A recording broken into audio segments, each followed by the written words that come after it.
Oh, really? My kid, huh? Anyways, it says NRA, Oh. but it's.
I had another thought.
And we're on air, Mr. Mayor.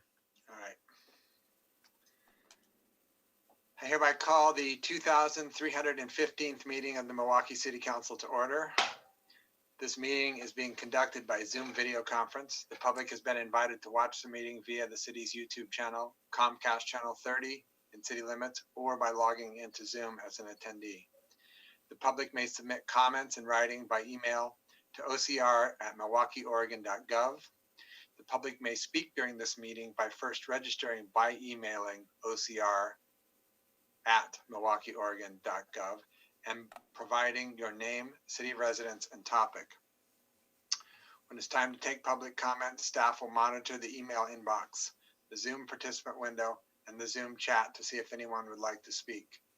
We will take comments in the order that they are received and or seen by council and staff.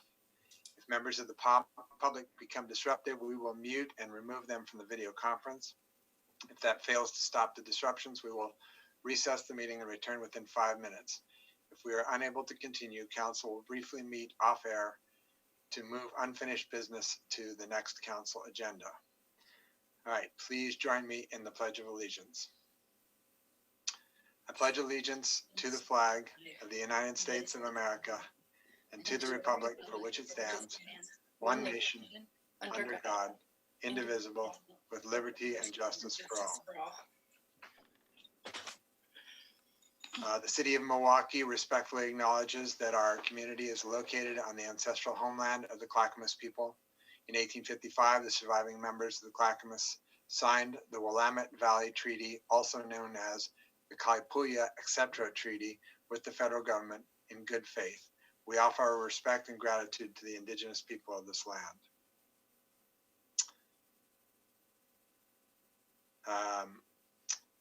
Let's see, so we're going to our information. Oops, crap. Hang on, I just lost my I lost my PDF there. The Milwaukee's Farmers Market will continue to operate each Sunday from 9:30 a.m. to 2 p.m. at Harrison Street and Main Street through October. Please review the COVID-19 requirements on the market's operations plan prior to visiting the market, which is available on their website at www.milwaukeefarmersmarket.com. The city's budget committee will meet on Saturday, May 23rd at 8:30 a.m. by video conference. You can watch the meeting online or on the city's YouTube channel or the Comcast Channel 30 if you live in the city. If you are interested in speaking at the meeting, please send an email to ocr@milwaukeeoregon.gov by 3 p.m. the day before to receive the Zoom login information.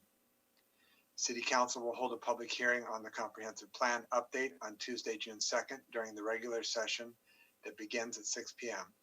Please check the city's calendar at www.milwaukeeoregon for more information about how to watch or participate in the hearing as we get closer to June 2nd.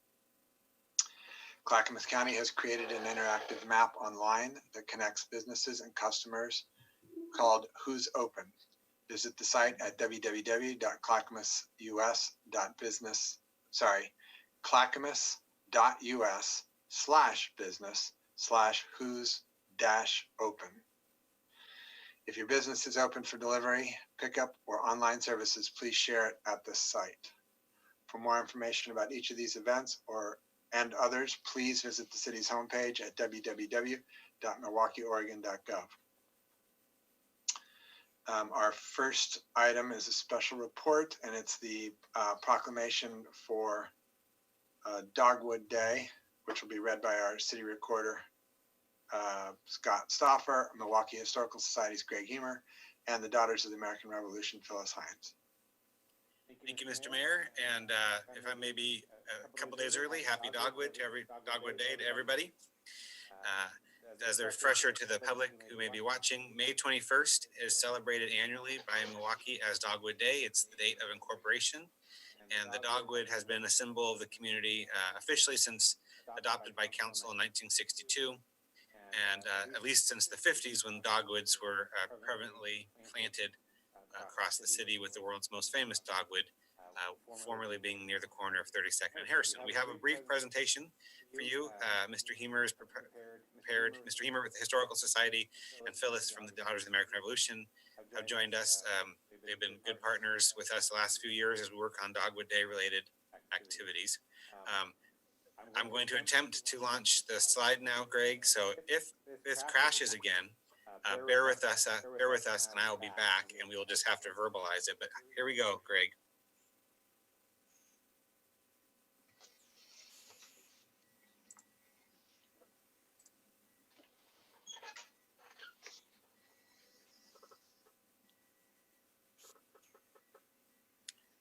Can you hear me? And do you see the screen?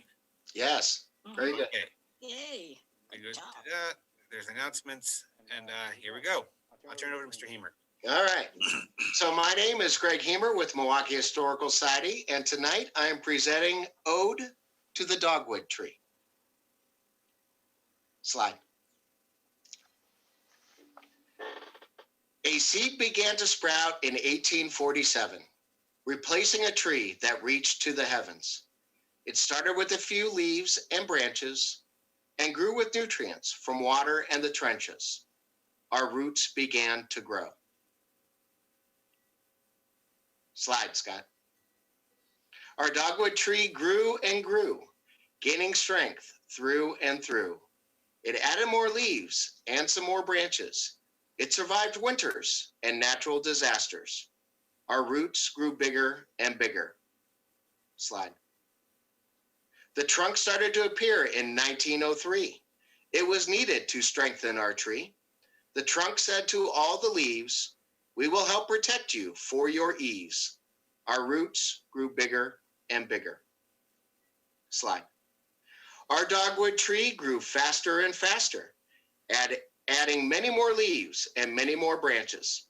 As the tree was growing at the top, the trunk promised to take care of the rest of the flock. Our roots got bigger and thicker. Slide. Our dogwood tree was thriving, growing more and more and really surviving. The branches and leaves were all about, and the trunk of the tree was really showing off. Our roots are now long and strong. Slide. Then came word from the east. There is a storm coming to ravish and feast. The trunk said to all of its masses, "Hold on tight, we'll lose some leaves and branches." Our roots steadied the tree. Slide.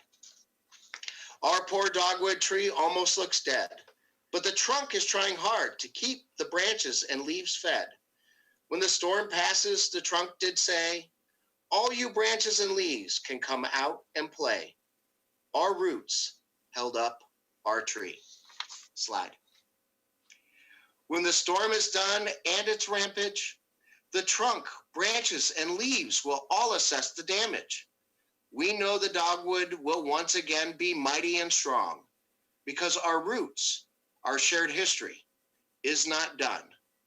Our roots are stronger than ever. Slide. Our dogwood tree is not a riddle. It is our city, our heritage, and our perfect symbol. Now, Mr. Mayor, when Scott says, please read the proclamation of our beloved dogwood tree. Our roots will always feed the tree. Thank you.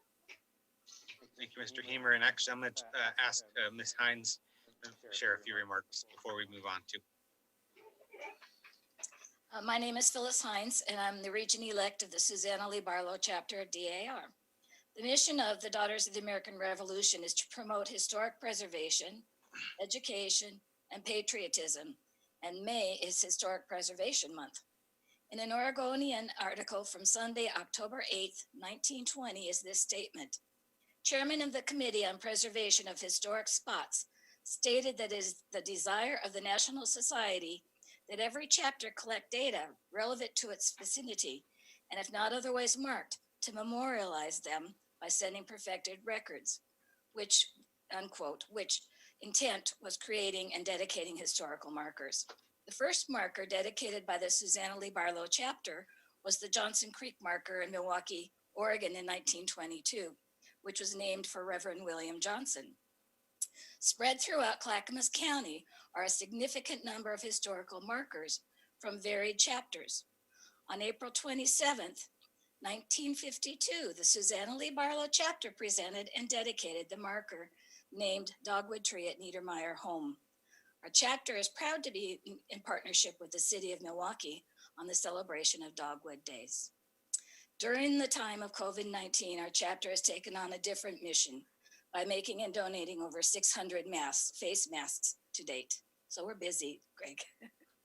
Thank you, Mayor. And Thank you. thank you, Phyllis. And Mr. Mayor, we have one more Dogwood Day announcement to make. As our followers know, on social media, we have been running a Instagram photo contest for hashtag Milwaukee Dogwood. And we have selected this year's winners. And I think the next slide is those winners. So I'm very pleased to present the photos. As you can see there, they are presented, the one on the left, and these are the publicly viewable Instagram handles. We are in contact with both of these individuals, and I don't know, I can't see, let me see if they're in the, I can't tell. Brandy Rudder maybe is raising her hand. Let me see. Brandy, allowed to talk. I think this might be one of our Dogwood winners. I'm gonna allow Brandy to talk. Brandy, can you hear us? Yes, can you hear me?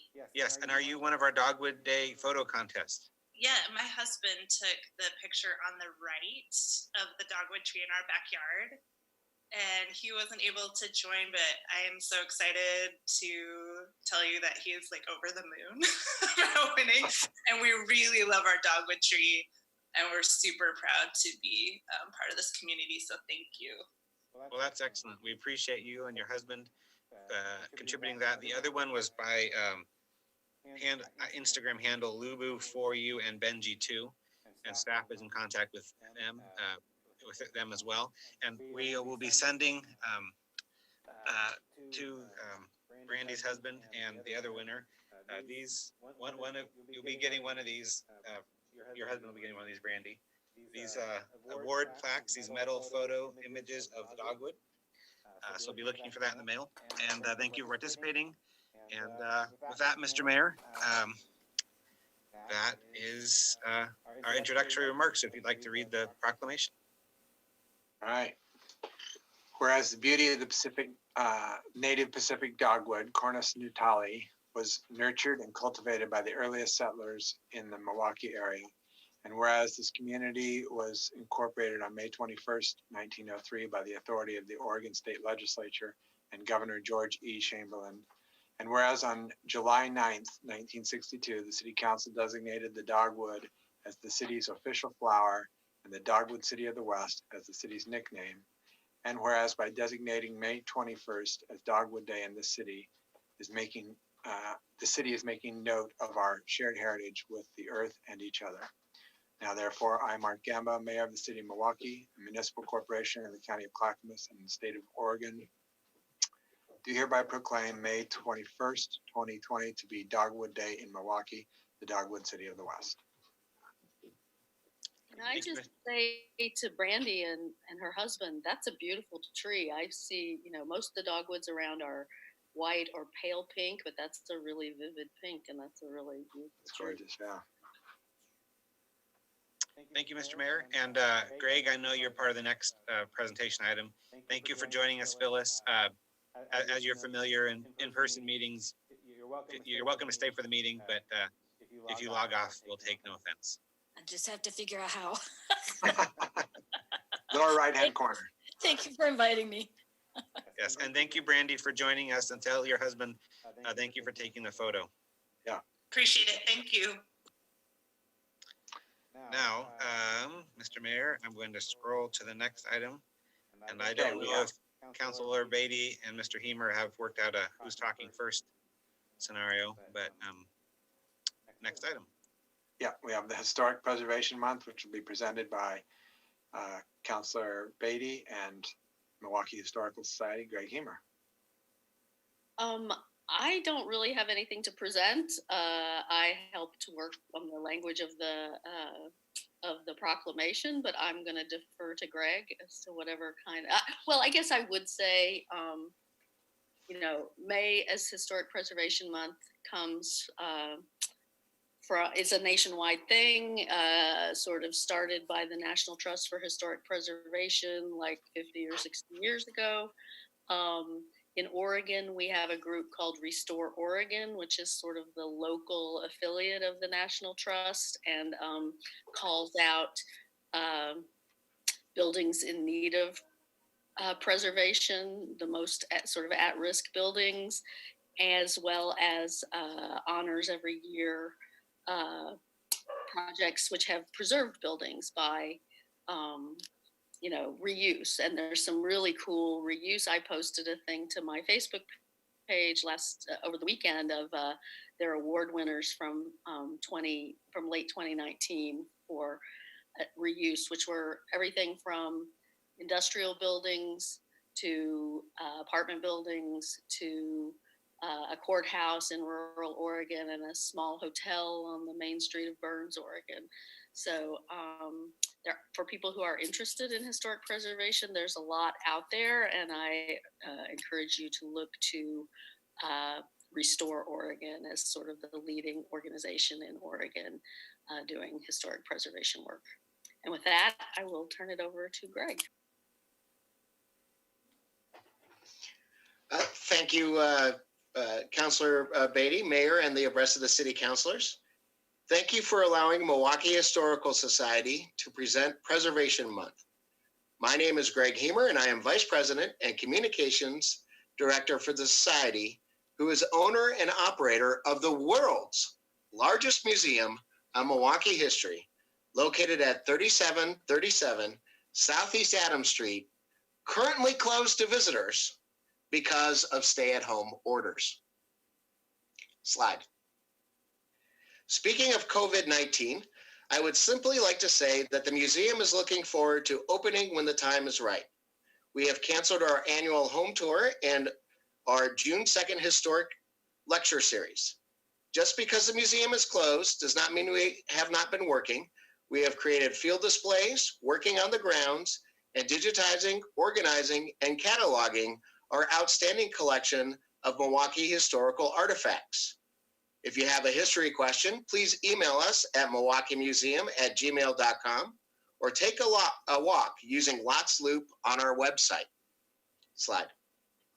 We are lucky that most of our funding comes from donations and memberships, but many of our like-minded friends like Baker Cabin and Philip Foster Farms are suffering. Because most of their revenue comes from either weddings or school groups, they have had to lay off employees and struggle to keep their story of history alive. Please take some time this year to visit these places so that they can recover. Slide. Preservation in some circles is a dirty word. It slows economic progress, makes an area stagnant, or even just seen as buildings crumbling away. It may cause lost opportunity, limits new housing, or just makes an area ugly. Preservation may be seen as a roadblock to new ideas the residents of a city want to see, or what a council may decide it needs to initiate for tax revenue, increased transit opportunities, or increased population in a struggling area. These buildings and historic places are destroyed not only because of personal land ownership rights, but by purchase of properties by local and regional governments. Now, let me be clear. Preservation cannot be for everything. That would be silly. But recognizing a great or unique or only one left preservation as an asset or an investment, just like art, is a worthy community goal. Slide. Preservation happens either by political will or action, by the land and buildings still being useful, or by one or two heroes who love historic things and see the beauty in them. On the screen are a few examples of what has been preserved in Milwaukee. But let me tell you of one local hero, the Gossage family. They bought Hager's Pond, restored the old grist mill, and will work on getting the pond back in shape. They restored and owned the house next door back to its 1900s original facade, and they have purchased other early 20th century homes in Milwaukee and have restored them. And they also bought the Gerber House that so many were hoping to see it not demolished. And in fact, it will not. It is now home to one of their family members. And I would like to remind you that Mark Gossage is owner of McLeod Construction, a builder and a developer. Not all of them are built solely on greed, as we, the community constantly claim. Slide. Preservation in its simplest form is maintaining something in its original or existing state. Some forms of preservations are considered bad, like Kellogg Lake, but preserving the history of Clackamas people, preserving wildlife habitat, and even preserving the current climate is all action City Council is working towards. Preservation has its place and should be viewed as opportunities instead of roadblocks. Because as the old Cinderella song goes, you don't know what it's got till it's gone.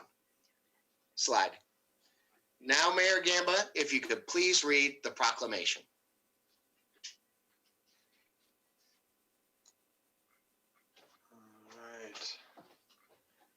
Whereas the preservation of historic places is an effective tool for revitalizing neighborhoods, fostering local pride, and maintaining community character while enhancing livability.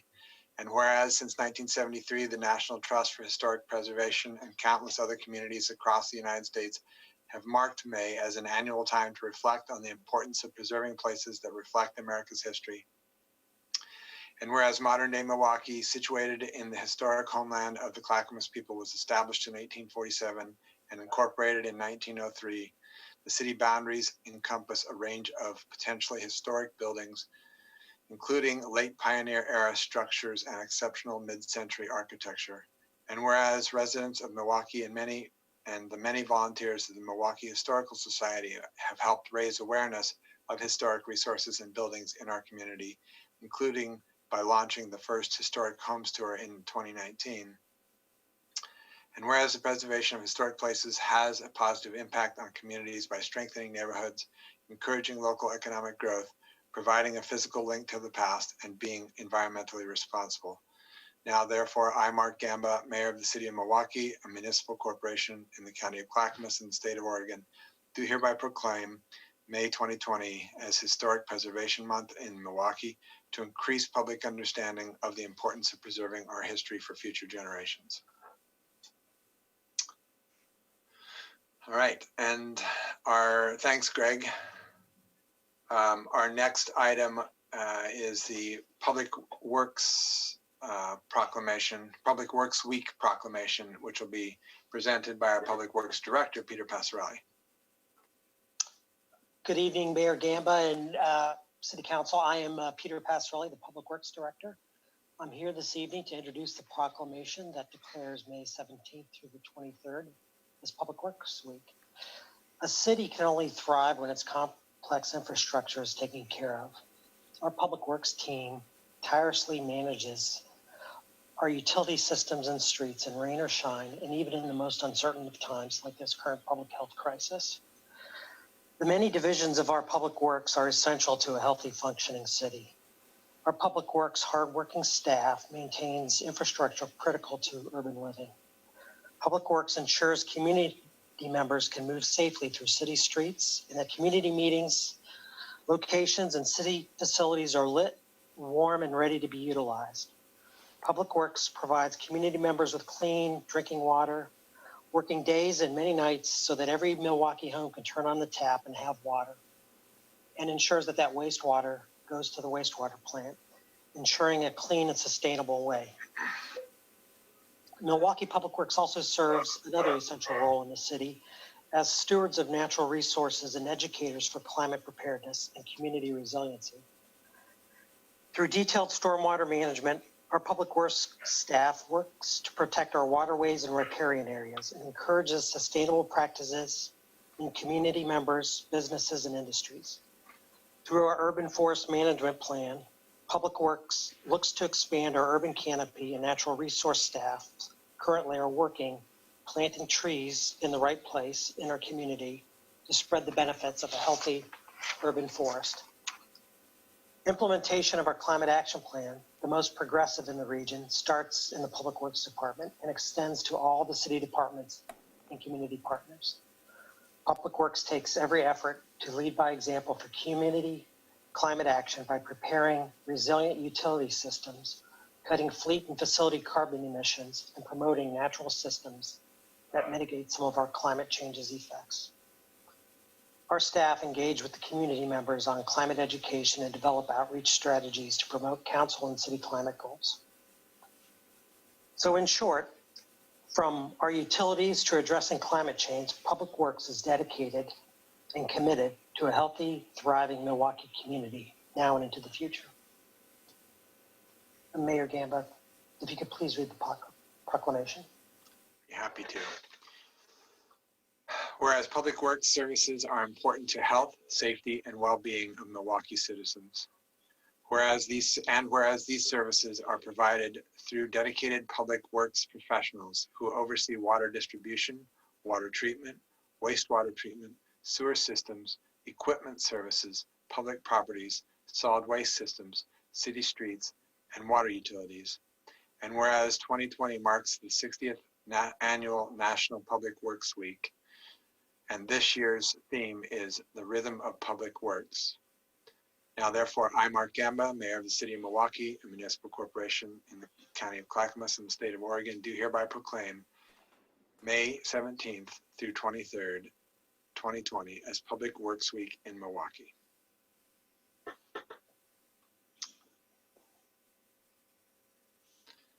All righty. Thanks, Peter. Thank you. Tonight's consent agenda includes the minutes of the April 21st, 2020 regular session, a motion to approve a 3% cost of living adjustment for management and non-represented staff, a resolution acting as the local contract review board authorizing a contract with Umpqua Bank for merchant payment card services, a resolution acting as the local contract review board authorizing the extension of the intergovernmental agreement with TriMet and the City of Portland for transit police services, and a resolution affirming the appointment of Letting Library board member Robin Chedester to represent the city on the Clackamas County Library District Advisory Board. Does any member of council wish to remove an item from the consent agenda?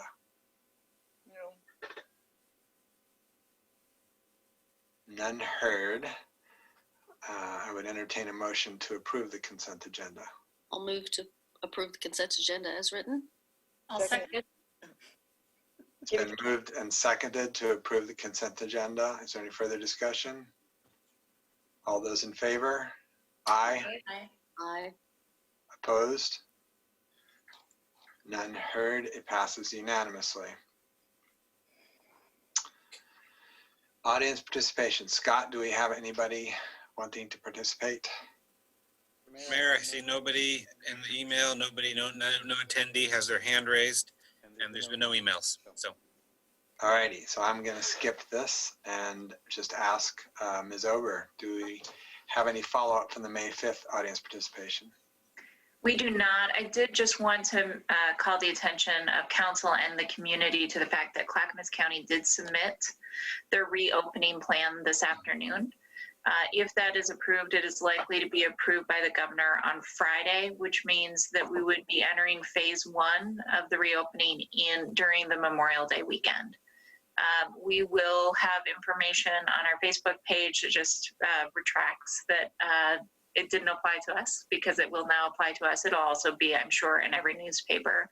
But I just wanted to make sure people know that we are still currently outside of the requirements for phase 1, and that we're expecting to be inside those requirements by Friday. Okay, thank you. All right. Our next item of business is the council compensation reimbursement policy and stipend adoptions, an ordinance and a resolution. And before we begin, I want to make sure and reiterate that this decision tonight does not affect any of the sitting council. This decision will affect new members of council or council members as they are reelected if they choose to run for reelection. So with that, I'll turn it over to the city manager to present? So just because it's a requirement each time we do this, I'm actually going to ask that council just restate that you have a possible conflict of interest. So I'm gonna give a moment for that, and then I'll start. Okay. I'm sorry, potential. I have a potential conflict of interest. Yeah. I have a potential conflict of interest. I have a potential conflict of interest. I have a potential conflict of interest. And Wilda Parks does not have a potential conflict of interest, which she has been very clear about. So with that, I'm going to begin. During our last conversation, there were a few items that council wanted to make sure were reimbursable by the city funds for purchases that are made by councilors.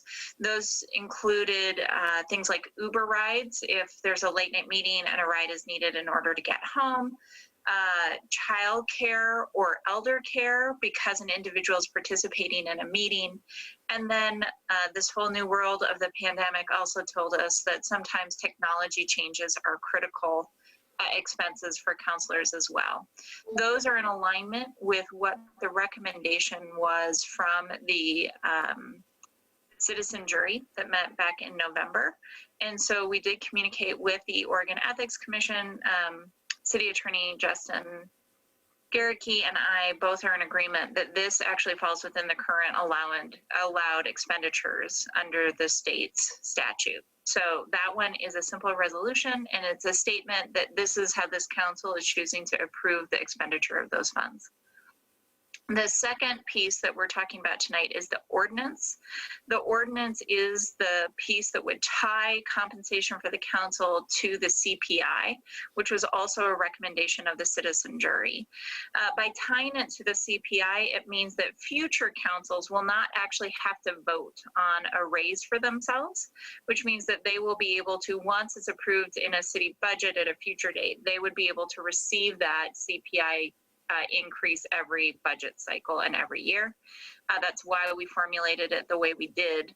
This council, as was stated by the mayor, would wait until their next election before they would receive that increase. But after that, it would just become a rote part of the process for budget. Are there any questions or anything that council wants to discuss?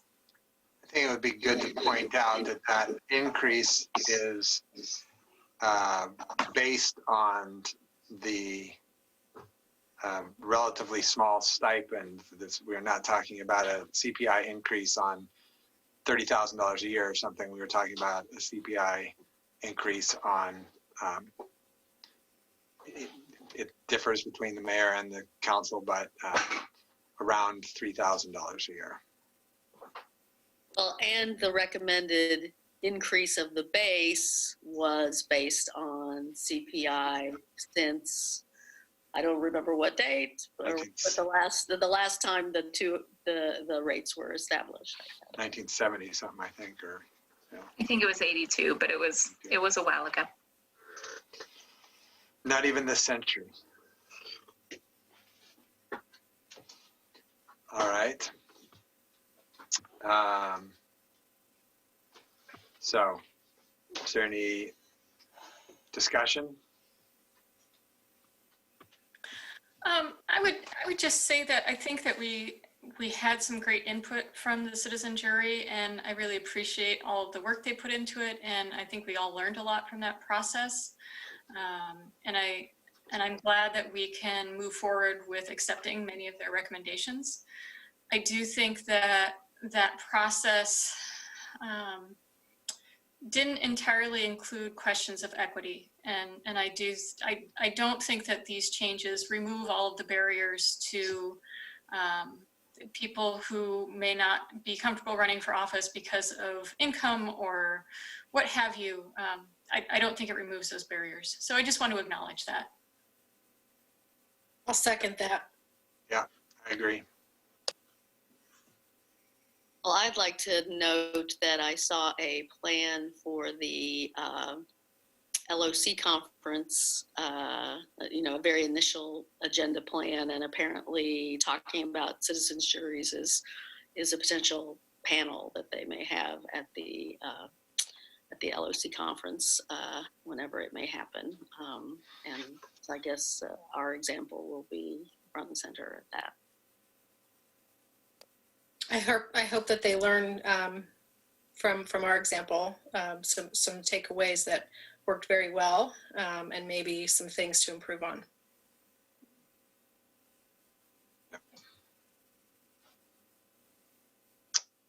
All right, well, I would entertain a motion then.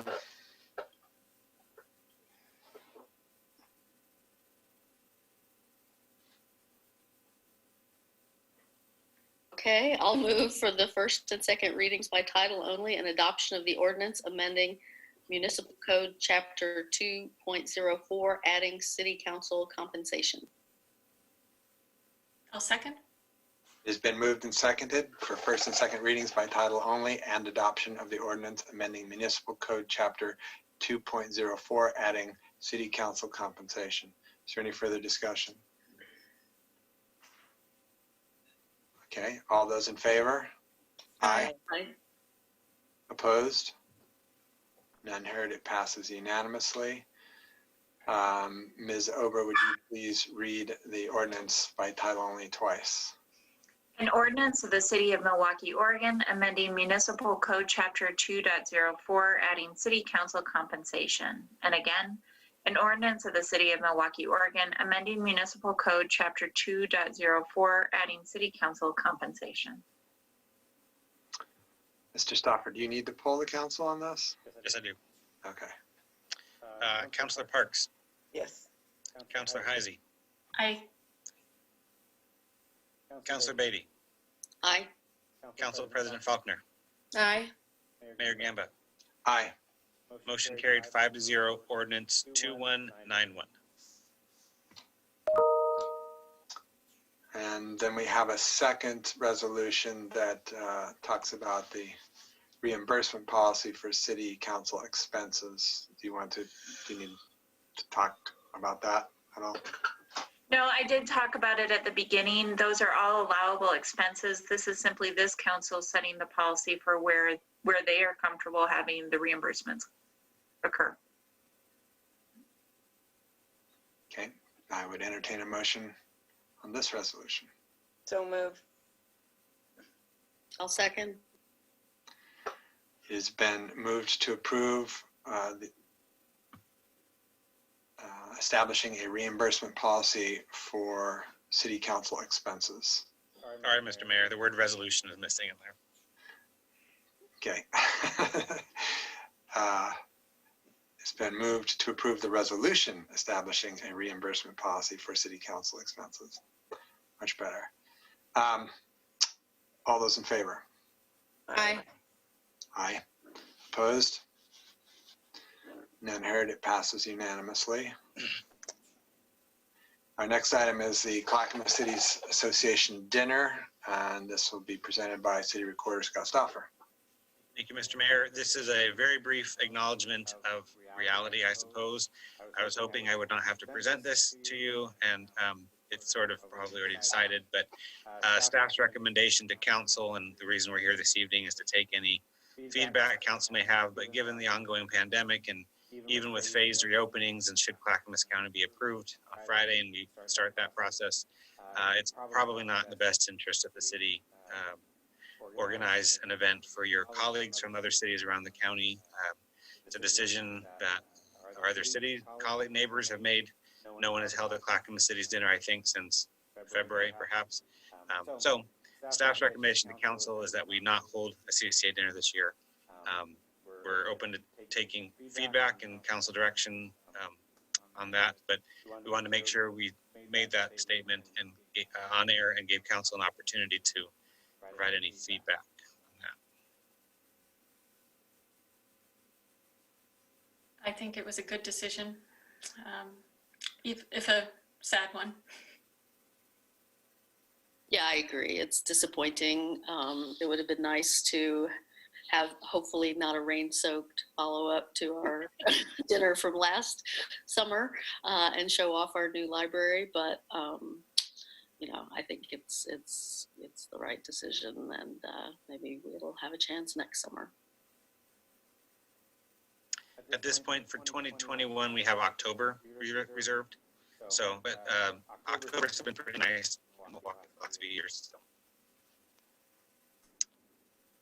That's it for that. Unless there's any other questions or comments, staff will cease and we'll let our neighbors know that we're not doing anything with them. So, thank you. Sounds good. Thank you. So the next item is just talking about International Association of Public Participation training. We started this afternoon in our work session, and we will be continuing that. So council will now continue the public engagement training we began earlier. This rest of the regular session meeting will not be recorded or broadcast. If members of the public would like to participate, they may log into the Zoom webinar as an attendee. I will entertain a motion to adjourn the regular session. I'll move to adjourn. Make a motion. A second. It's been moved and seconded to adjourn. All those in favor? Aye. Opposed? None heard. We are adjourned. Thank you all and enjoy.